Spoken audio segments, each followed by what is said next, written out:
Hey guys, how's it going? Hope you're doing well. My name is Crown, and today I'm going to read you some very interesting stories that I hope that you're gonna love. And now, without further ado, let's go!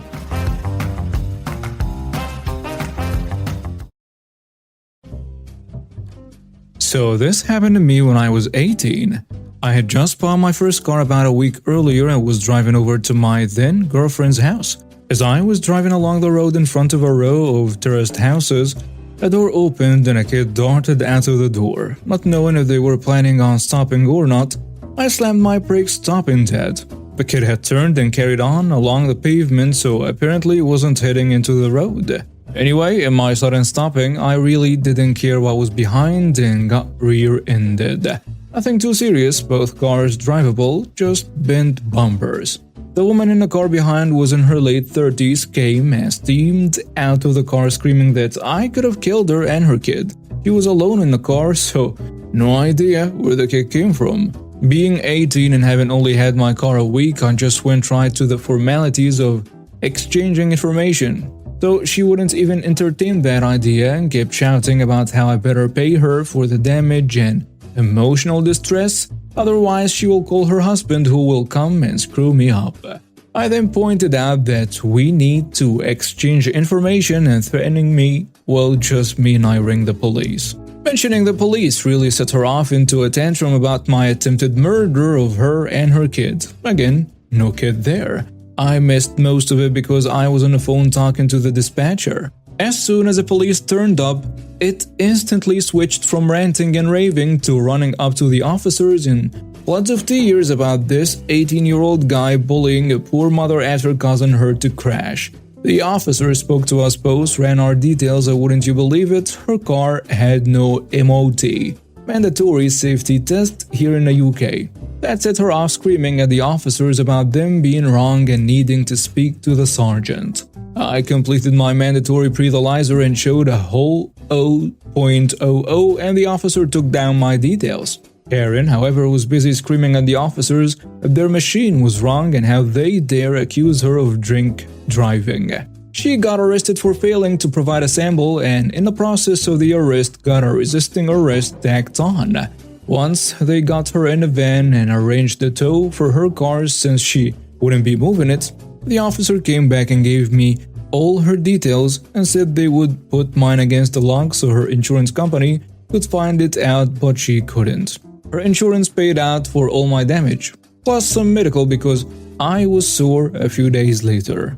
I was called to be a witness in court. She got a 1-year driving ban and a £500 fine for the failure to provide a sample and resisting arrest. So in summary, rather than provide me with her name, address, and insurance carrier, she instead got arrested, banned from driving, a fine, and had to provide me with her name, address, and insurance carrier.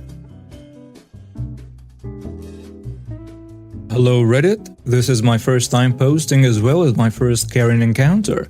I am not sure if I'm posting in the right place and apologize if it's wrong.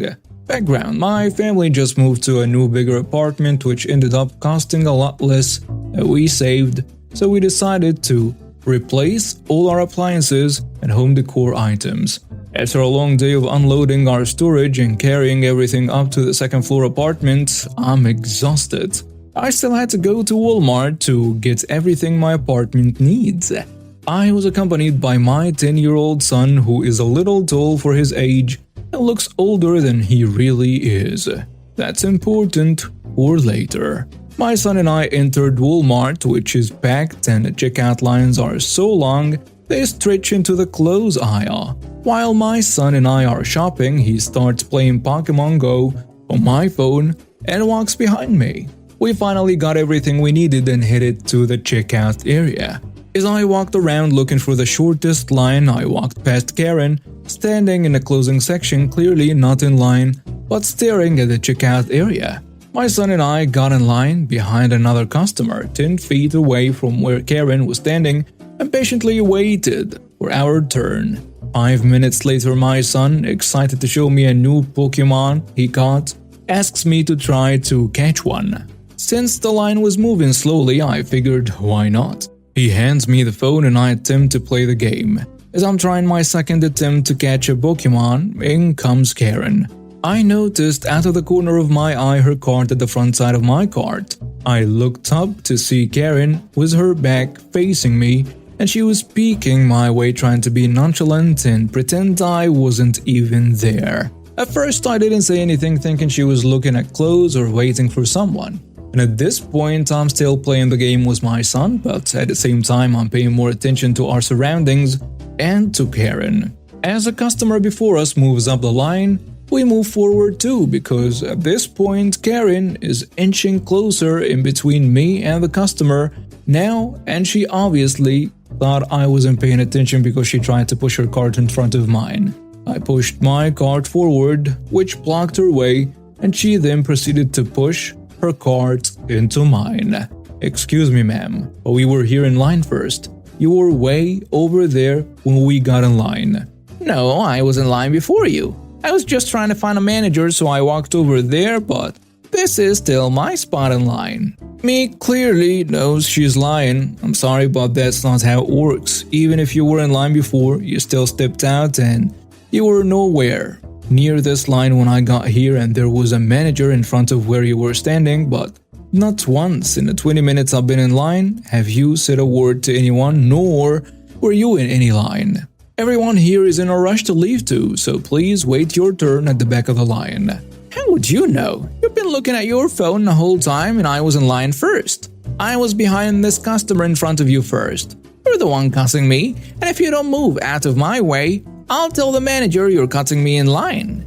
If you don't move, I'll have you thrown out and banned from Walmart. Go ahead, do it, and cry me a river while you're at it, because I don't care what you say or do.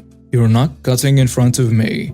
You know what? Screw you, witch. She then starts to walk off after trying to ram me with her car. My son steps in the way to stop her cart from hitting me, but gets hit in his side. Me loudly, "Wow, you just hit my son with your cart?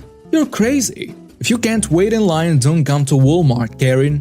Karen walks off and my son and I think it's the end of it. The customer in front of me is now at the register unloading her cart when Karen returns with a manager. "Excuse me, ma'am." "Yes?" "The lady here told me you caught her in line and threatened to beat her up if she didn't shut up and leave. We don't tolerate that kind of behavior here at Walmart, and I'm going to have to ask you to leave the store," the manager tells me. I looked at him and was about to explain what really happened when Karen interrupted me. Karen, looking smug thinking she won, takes it a step further. "She also hit me with her cart. I want her arrested for assault. I want a police call that she assaulted me and threatened my life, all because I wouldn't let her skip me." The customer in front of me that was finishing up her transaction turned around looking irritated at the lies Karen was spouting. "I've waited in this line for 30 minutes to check out, and at no point were you ever in line behind me, nor did she ever threaten you. You threatened her and rammed your cart into hers. You threatened to have her removed and banned if she didn't let you in. Then you hit her son with your cart. She was well within her rights to stand her ground." The manager, looking confused now, asked me if it was true, and both my son and I said yes at the same time. I started to explain my side of what happened, but Karen kept interrupting me. "Lies, all lies. This dumb witch is a liar. She assaulted me. I want her arrested now." "Calm down, ma'am. We will get to the bottom of this." But she cuts off the manager. "No, I want her arrested now." She screamed at him. "Ma'am, you're making a scene. If you don't calm down and lower your voice, I'm going to have to ask you to leave." "She threatened my life and assaulted me, and you're going to kick me out? I want your manager now." "I am the general manager of this store. If you want anyone above me, you'll have to call corporate. Now, ma'am, I am going to ask you one more time to calm down before I trespass you from this store." Karen, upset that she's not getting her way. "So this is how you run your store? You protect violent people who attack other customers and kick out the victims. I'll have your job." "Well, you're not the victim here. Her son and her are. You threatened and attacked them because you got caught skipping the line," the nice customer told her. "Mind your own business, witch. No one asked you." "It is my business. I witnessed everything, and I will always speak out against disgusting people like you." "How dare you speak to me like that, you piece of—" "That's enough from you," the manager told Karen. The manager, not wanting to deal with Karen anymore, calls the police to escort her out of the store and trespass her. And in comes a cool cop of our story. "Hey sir, what seems to be the problem here?" he asks the manager. "Well, I have a dispute between..." Karen, cutting off the manager with fake tears. "Officer, this woman threatened my life and attacked me for no reason. I want to press charges and I want her arrested now." "Officer, she's lying. She attacked my mother and me because we wouldn't let her cut us in line." "Shut up. You're a pathetic excuse for a man allowing this violent mother of yours in public." Karen yells at my son. "She's not violent. She's my kind, caring mother. You are the violent one who can't even watch your mouth around kids. You even hit a minor with your cart." "I did no such thing." "It's true. I witnessed the whole thing. The nice customer was still there and she told the cop." "They are lying. I was the one attacked." "Do you have footage of the incident?" The cop asked the manager. "Yes, I do. My loss prevention guy pulled it up as we were waiting for you to arrive." Karen starts to look nervous and starts making excuses to leave. "That'll take too long and I'm in a hurry." "But you insisted on the police being called. Besides, it shouldn't take more than 5 minutes." "But I really have to go. I'm in a rush." "You haven't even checked out yet and it looks to be a 20 to 30 minute wait, so there is plenty of time." "But The cop cutting in said, "Ma'am, you are currently being detained and I can't let you leave till..." Karen cutting off the cop now. "You can't detain me. I did nothing wrong. I have rights." "Well, from what I understand, you assaulted a minor with a weapon, which is a third-degree felony." "But..." "No but. Now sit quietly while we review the video." 10 minutes later, Karen was arrested for assault of a minor in a third degree, reckless endangerment of a child, disturbing the peace, and she was trespassed from all Walmart stores. As she was escorted out the store in cuffs, she just kept yelling she never hit a minor. "Her son is 10 years old and you assaulted him with your cart. I suggest you use your right to remain silent because everyone has had enough with your foul mouth." The cop took statements from everyone and then took Karen away. The manager apologized for our experience and gave me and my son a $50 gift card each. It was said Karen could face 5 years in prison and a fine of $10,000 or even both. Well deserved. I'm a bit pissed and need to know if I'm overreacting here or if I'm justified. I'm a 31 female and last week my partner 30 male asked if he could use my car to go and pick up his friends from the airport. I asked him why he couldn't use his car and he said that his car was booked in for maintenance that day and mine was bigger anyway. I checked what time the flight got in, worked out that time was work and said no problem, he can take my car. This morning he gets ready and asks where the keys are. I tell him they are on a key tray and he says, "No, the Ferrari keys." Background: the Ferrari is a 328 that I inherited because my dad died less than 2 months ago. I told him there is no way he's driving the Ferrari and he could use a Land Rover, which was what I agreed to. He says I agreed that he could drive my car and not which car specifically. I told him there was no way he was taking my dad's Ferrari and even if we've been married 10 years, I still wouldn't let him drive it.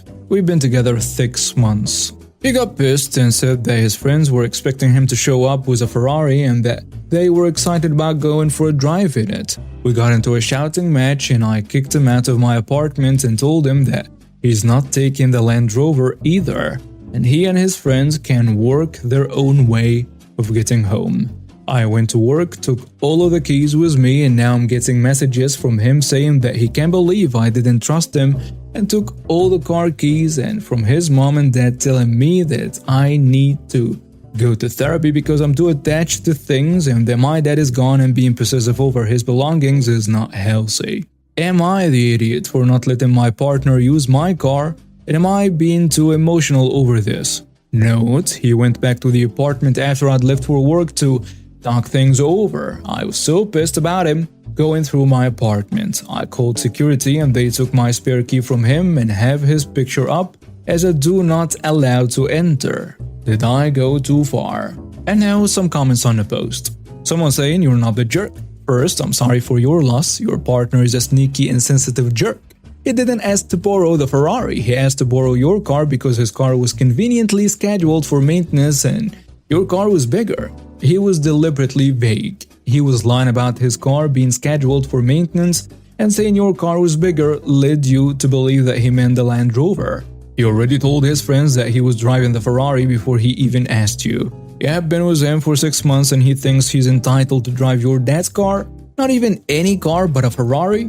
Then he runs to mommy and daddy, who had the nerve to tell you that you need therapy and that you need to stop being possessive of your father's things. They are all disgusting. But to answer your question, you didn't go too far.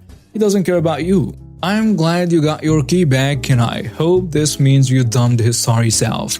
Fuck him and his parents. You deserve better. You're grieving, and the last thing you need is a parasite trying to take advantage of you during this difficult time.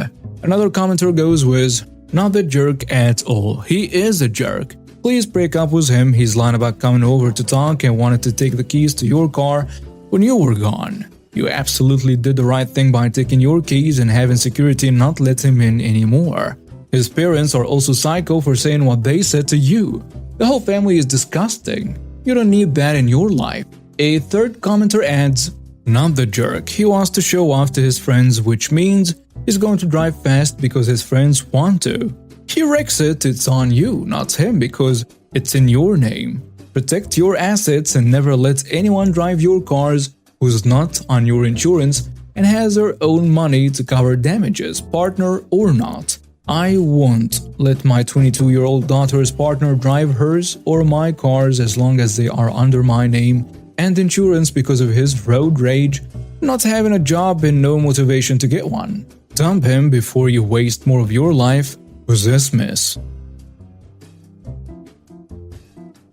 So for context, I'm from Switzerland, so the gaming industry is not really the best. So I went to GameStop to get myself a 2K22. I wanted it as a desk because I have an Xbox at my dad and my mom's house.